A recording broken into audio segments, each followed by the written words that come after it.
Hello everybody and welcome to another high quality video about 3D printing with awesome video editing skills. So what are we going to talk today about? Well, it's pretty simple.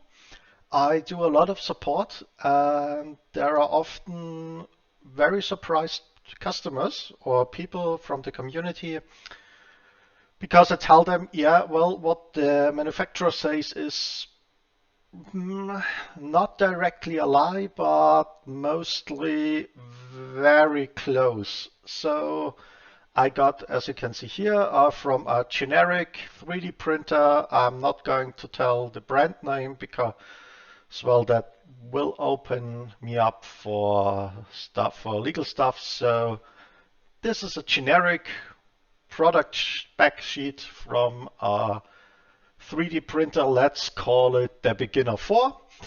And we go over it. So what's probably the most the surprising lie, let's say this, is the build volume. They state it's 220 by 250. So there are several problems with that. Mostly some slicers already add a safety area. So basically your printer will never use the entire build surface, the area, mostly because for safety. So you're not, the print is not bigger than the area, and you basically your print head hits the left or the right side, or the y-axis hit the front or the back of your printer, and you get shifts. So basically the build volume is already down normally by 5 millimeters. So in this case it's 215 by 215, of course. 115 height mostly, but I would not bet on it. So first lie, build volume is wrong. Machine dimensions, package weight, etc. Well, these are not really, I mean, dimensions might be a little off too, because mostly you need a place somewhere to put your spool. So either there are, what's a normal spool, 25, 30 centimeters. So there are either 30 centimeters or 20 centimeters on top, or to the left or to the right, or to the back side or to the front. So maybe you could call that a lie too, but let's be fair. Weight, I never really checked those. Printing speed. And as you can see, there's something like maximum. And you probably will never be able to achieve this.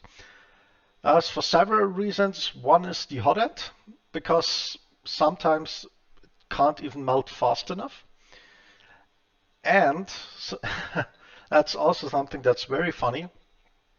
These 120 millimeters per second are not your base print speed. That's the maximum possible speed over the complete length of the entire print bed.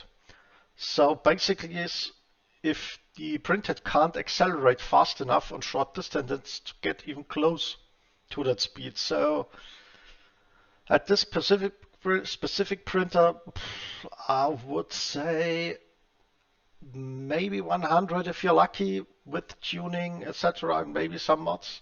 So, well, next slide. Printing position. That's usually possible. Maybe not at super high speeds, but that's okay. And the next slide is layer height. So on the most common printers, the minimum movement your Z-axis can do is 0.4 millimeter. So that's the minimum movement in height. So if your layer height if you divide it by that, does not get an even number, there is a chance you get odd layer heights. And let's be honest, with 0.05 millimeters, even the slightest dent in the print bed will make your first layer fail. So yeah, not an outright lie, but technically uninformed. Filament diameter, correct. Nozzle quantity, everything normal. And here is one of the big ones. Nozzle temperature. So for that, that's the longest part I think I have on my cheat sheet. Let's see. Yeah. So the max temperature, 260 Celsius. At first, at this printer, it would destroy your PTFE tube because you don't have an all metal hot end, which means the PTFE tube goes down all into the heat block and sits flat against the nozzle. So at 260 C, it breaks down, releases some toxic fumes, which are especially toxic for birds. So if you print at 260 C, you basically destroy the hot end, you get a gap, filament leaks out, and you have a broken printer. Happens a lot, surprisingly, but I guess that's only happens to you if you believe the manufacturer, which I would never recommend.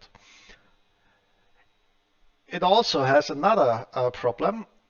Normally, the hot end is not tightened to 260 C. So even if you're lucky and get a printer with an all-metal heat break that allows such temperatures, the manufacturer usually does not assemble them at a temperature above this. If you don't do that, let's say you assemble it at 230 degrees and print at 260, thermal expansion kicks your ass.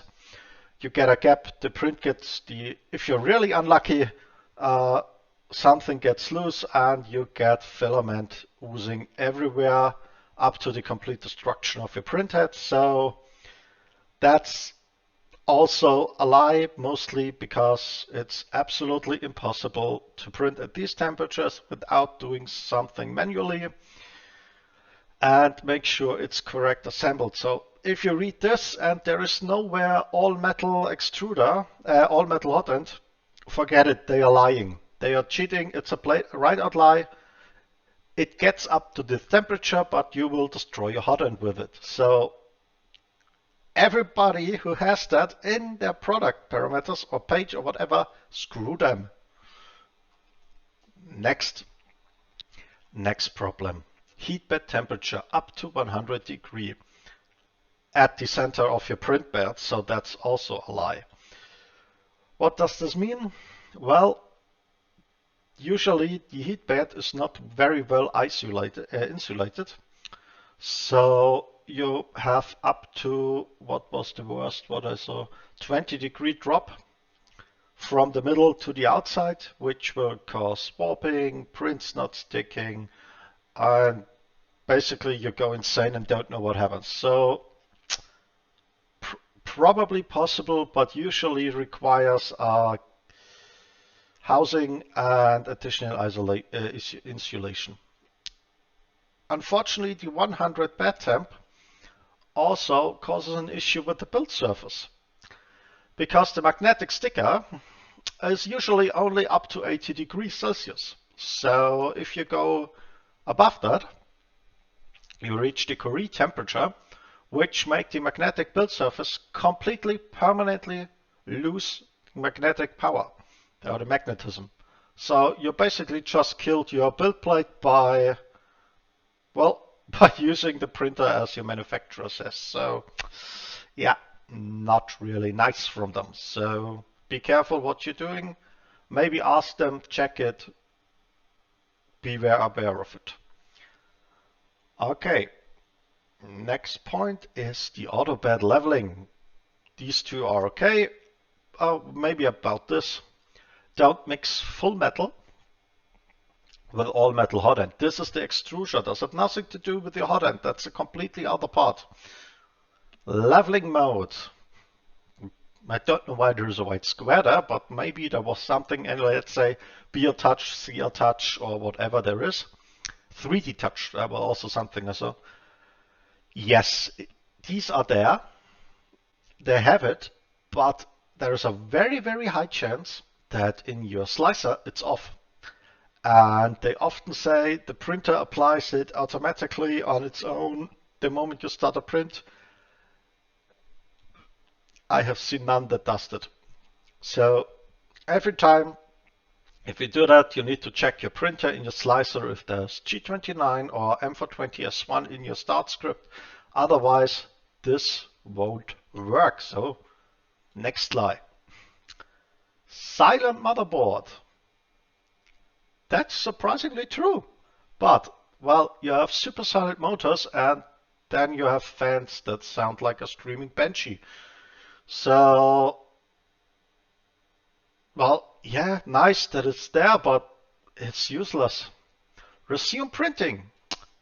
That's also kind of a lie, because usually the power loss recovery uses to save the saving spot on your SD card, and it does that permanently. So basically it chews through your SD card, and it can cause issues with print quality stutters, like your printhead stops for a short time at layer changes, or you get blobs and something is not really working perfectly. So